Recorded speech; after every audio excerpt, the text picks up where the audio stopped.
Se spune că ar fi fost odinioară, de mult, de mult, o vreme când pe lume era întotdeauna ziua, iar întuneric nici o clipă.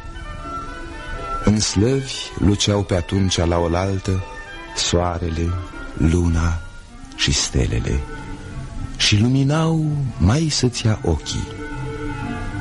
Pământul părea tot scăldat în aur, dar în slăvi, ce credeți că era în slăvi? La fel, ba chiar mai bine decât pe pământ. Strălucire, veselie, cântec. Că era soarele, craiul văzduhurilor, în acea vreme un flăcăiandru nu numai chipeș, ci și vesel, nespus de vesel.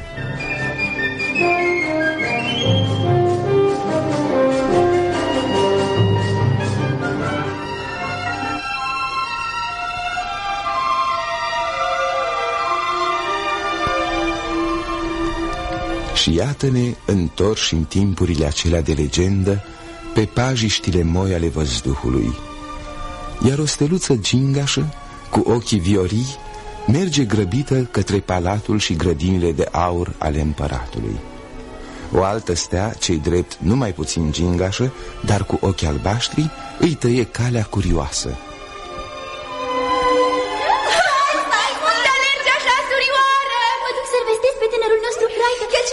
Dregător al curții a poruncit să se înhame la caleștele Gari? Tocmai așa, surioară, dar de unde știi? Dar cine nu știe? Cum cine nu știe? Și ce anume să știe? Crezi oare că noi, toate steluțele, nu știm că în fiecare zi la ceasul acesta marele dregător a și dat poruncă să se înhame la caleștele Gari? Ba da, e adevărat, că numai că vezi eu... Da, că numai că vezi că... Ia uitați-vă cum s-a împurpurat în obraz scumpa noastră surioară! Doar nu să încercați să spuneți că eu... Ba da, tocmai asta dorim să spunem. Ce anume? Că nu înțeleg nimic. Dorim să spunem că și tu, draga noastră surioară, ca și toate celelalte steluțe, te afli îndrăgostită până peste urechi de prea frumosul nostru crai, soarele. Așa că și tu, draga noastră, vestindu-l pe crai despre ceea ce el știe prea bine dinainte, așa cum știm cu toții, nu faci decât să cauți și să găsești un prilej de a sta încă o dată mai mult cu el, doar între patru ochi de vorbă. Nu e adevărat. Ba da. De ce nu vrei să ne mărturisești adevărul? Uite, eu îl mărturisesc. Și ție drag craiul soare? Da, așa cum îmi este și mie. Așa cum ne este tuturor. Dacă e pe așa, nici eu nu mă mai sfiesc. Ei, vezi, așa te vrem. De aceea, în fiecare zi, la ceasul acesta, mă duc să-i dau de veste ceea ce el știe dinainte. Numai ca să puteți schimba împreună câteva cuvinte? Adevărat. Atâta doar surioarelor că noi trebuie să fim puțin mai cu uloarea minte. Dar de ce să fim mai cu uloarea minte? Să nu ne afle luna. Așa e.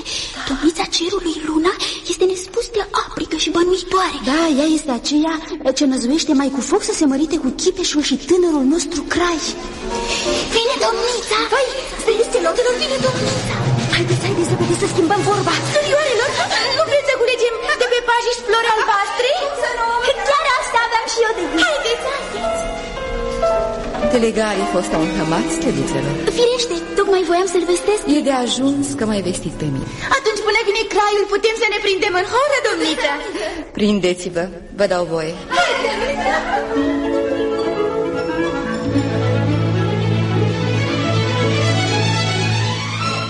Cine a stârnit horele?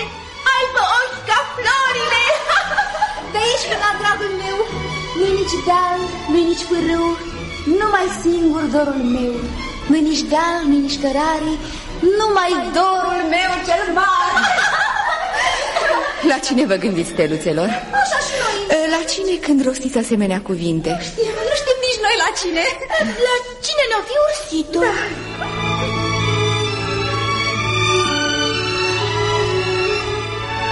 Măi, vădiță, floare dulce, unde te-aș găsi, te-aș smulge și te-aș răsădi în grădină și te-aș secera cu milă și te-aș face stug în prag și te-aș împlăti cu drag și te-aș măcina mărunt la morișcă de argint și te-aș cerne prin sprâncene și te-aș frământa în inele și te-aș da inimii mele să se stâmpere de jele. Schimbați jocul acesta. Nu-mi place. De altfel, iată că vine măria sa. Să se apropie caleștile.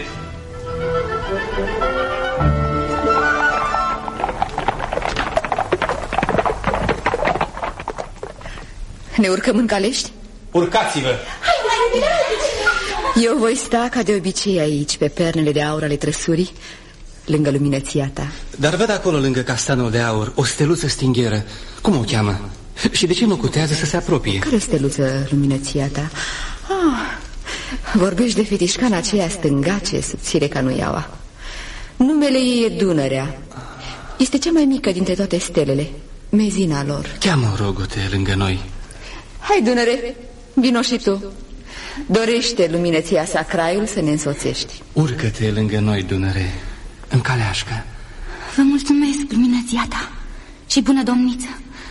Dacă îmi îngăduiți... Dar ce ești atât de sfioasă? Urcă-te, însă așează-te pe băncuța aceea de acolo, deoarece eu, cu măria sa soarele, poate mai avem câte ceva de vorbit, care nu trebuie să fie auzit de voi, niște sărmane steluțe.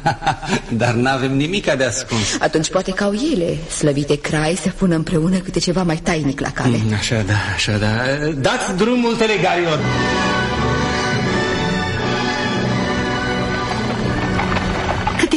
Se zărește de aici pământul, cu apele lui argintii, cu munții semeți. Îți place atât de mult? Este întâia oară când merg și eu cu caleașca prin slavă. Așa încât... Dacă ar fi să sălășluiești pe pământ, ce loc ți-ai alege?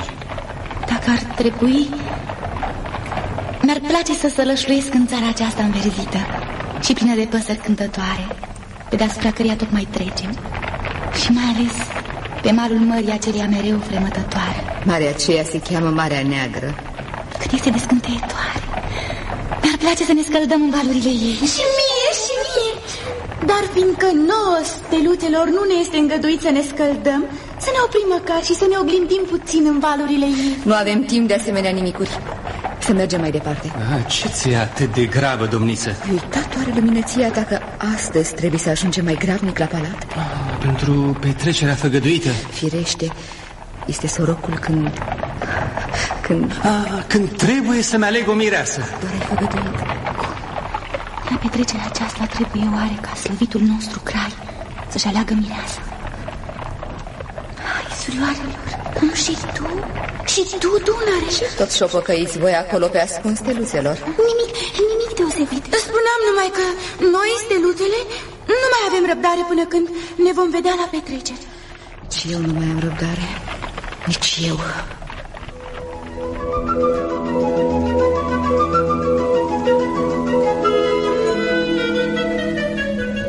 Oricine știe că mândra noastră domniță Luna l-a îndrăgit de mult pe prea frumosul și tânărul Crai. Numai tu, Dunăre, nu știai. Nu știam, surioarelor, nu știam. Chiar eu am auzit odată spunând că nu este ea cea mai măreață din ceruri după dânsul. Iar eu am auzit-o chiar adineauri, grăind către oaspeți. Unde și când s-a aflat pe lume vreo pereche mai potrivită decât noi doi? Nu vezi cum s-a gătit în rochia ei cea mai aleasă? Și cum și-a pus podoabe și brățări cu pietre nestemate? Iar pe grumați și raguri de mărgeli. Așa încât nu mai încape nicio îndoială, Dunăre. Domnița Lună, fiva aleasa lui. Deși nouă tuturora, ni drag nespus, ca și ție. Ca și mie. Eu nu știu cum îl iubesc. Dar simt, surioarelor, că aș fi mai bucuroasă să mă sting de pe boltă decât să nu-l mai văd. Să te stingi de pe boltă? Am să vă spun întreg adevărul. Adesea am stat zile întregi privindu-l, sfârșindu-mă de dor. Te-am auzit cântând. Ai o voce pătrunzătoare, caldă, cum este glasul vântului de primăvară printre frunze. Tu pentru el cântai? Doar pentru el, surioarelor. Pentru el. Însă el n-auzea.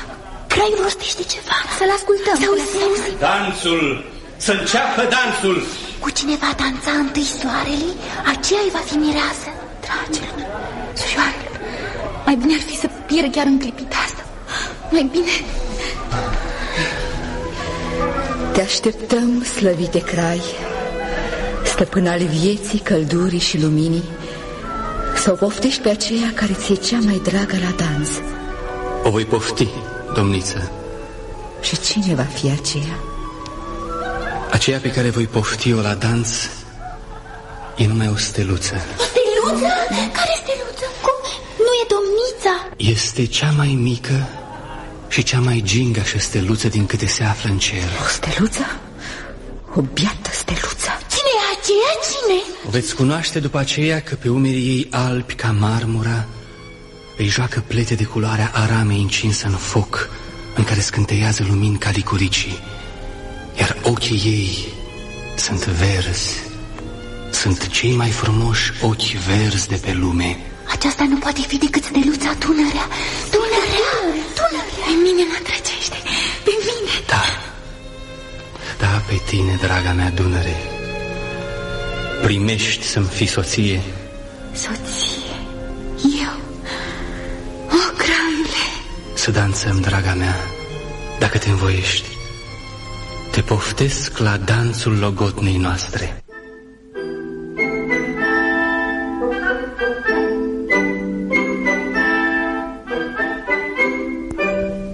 Vă închipuiți poate și singur ce s-a mai petrecut. Soarele dănțuia cu Dunărea, iar luna s-a întunecat la chip ca noaptea.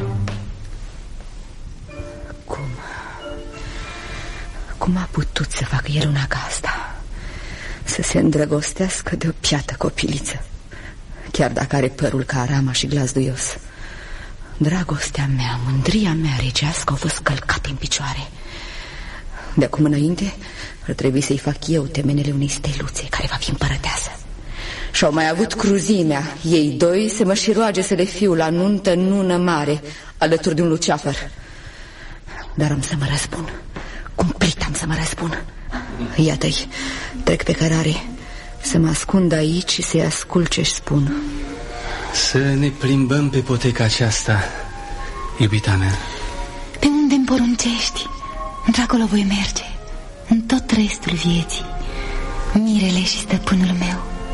Acum tu mi ești stăpână și eu îți voi fi rob, robul cel mai supus. Spuneai mai adineauri că te auzeam cântând. Cântai și te uitai la mine cu ochii tăi verzi, care mă străpungeau până în adâncul inimii. Și așa mi-ai deșteptat dragostea. Ți-am deșteptat dragostea.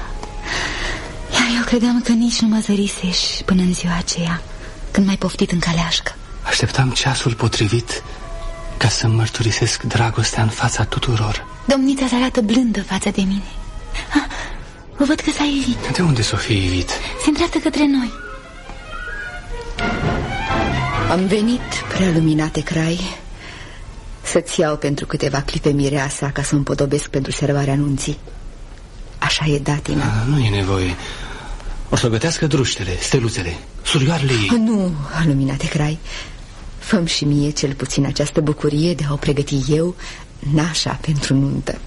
Nu fi îngrijorat, stăpânul și mirele meu drag. Domnița este bună, miloasă și îmi va fi ca o mamă. Tocmai ca o mamă, prea luminate crai. Vino, micuțo, vino. Așa. Să ne oprim aici. Privește în jos. Ce vezi? Prăpăstiile pământului, domniță. Dar ce faci? Ce semne ciudate împletești cu mâinile? Și cine sunt aceste duhuri ce s-au ivit în jurul tău din văzduh? Vai, ce urâte sunt! Ce gânduri au cu mine? Și pentru ce mă împingi? Am să cad! Am să cad!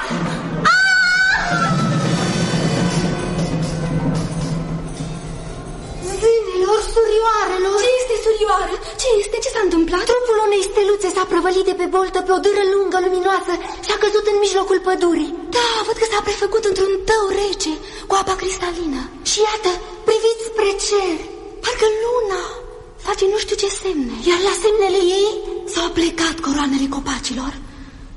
Zânelor, zânelor, vorbește steluța prefăcută în tău. să o ascultăm, surioarelor. Unde mă aflu aici? În niște munți, într-o pădure deasă, deasă și nepătrunsă.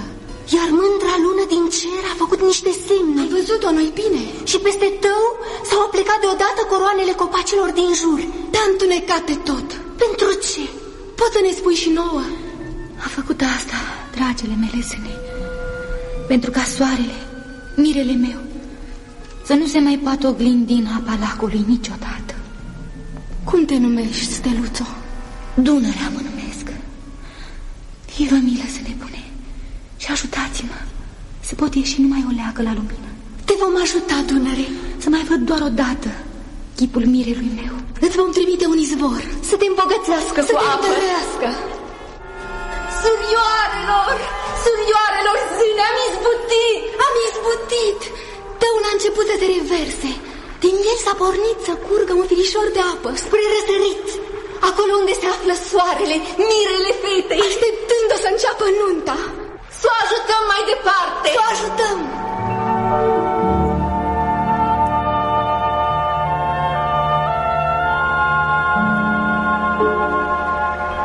Luați însă, zânelor, seama!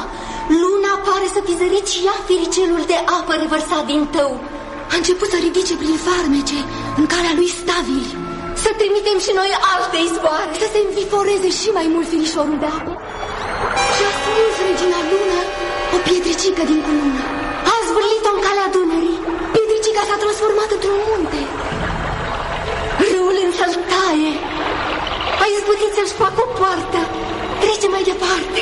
A aruncat Luna încă o piatră și s-au născut din ea munți mari de stâncă. Dunăre, nu te înspăimânta. Nu mă înspăimânt, zânelor. Dragostea-i de putere ferăstruiește stâncile. Regina, pe semne deznădăjduită că truda ei e de prisos, și-a aruncat și celelalte pietre din cunună.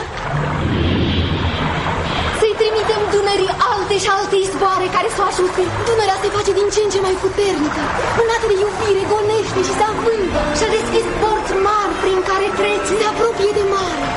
Deasupra valurilor mării lucește craiul zilei în straiele de nuntă. Fata de apă deschide brațele și se aruncă în marea largă, nesfârșită. Acum, fiecare picătură de apă din Dunăre, ajunsă în mare, răsfrânge ca într-o oglindă chipul iubitului ei.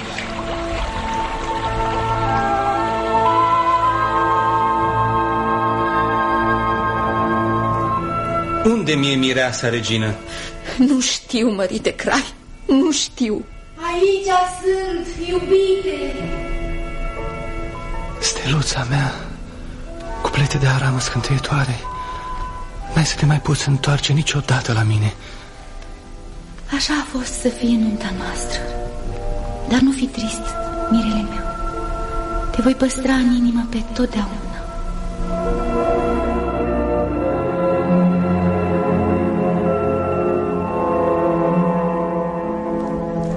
Regina Lună, plângând de teamă și rușine, căzuse în genunchi în fața Craiului. Iertare! Știi cât îmi ești de drag. De aceea am făcut-o. Nu pot să-ți iert această faptă. Iartă-mă. Te voi urma oriunde ca o roabă. Nu vreau să te mai văd cât voi trăi. Încălecând pe calul său de aur, soarele plecă însingurat. Și întâia oară deasupra pământului coborâ întunericul. Pe boltă rămase plină de tristețe Luna, cu tot poporul ei de stele. Domnița încercă pe urmă să-l mai ajungă pe soare cu rădvanul ei de argint. Dar prea târziu.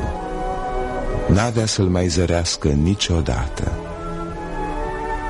El se ivește tot mereu deasupra mării, în zori, când pleacă dânsa, urmând din răsărit spre asfințit același drum pe care îl străbătuse mireasa lui. Privește Dunărea, se oglindește în fiecare picătură din apa ei. Îi ascultă viersul, povestea nesfârșită de iubire. Își amintește tot, ca în ziua nunții, și învăpăiat de doruri și mâhnire, pornește prin văzduhuri mai departe. De atunci curge apa Dunării prin lume, Tot de atunci este și soarele pe boltă atât de singur.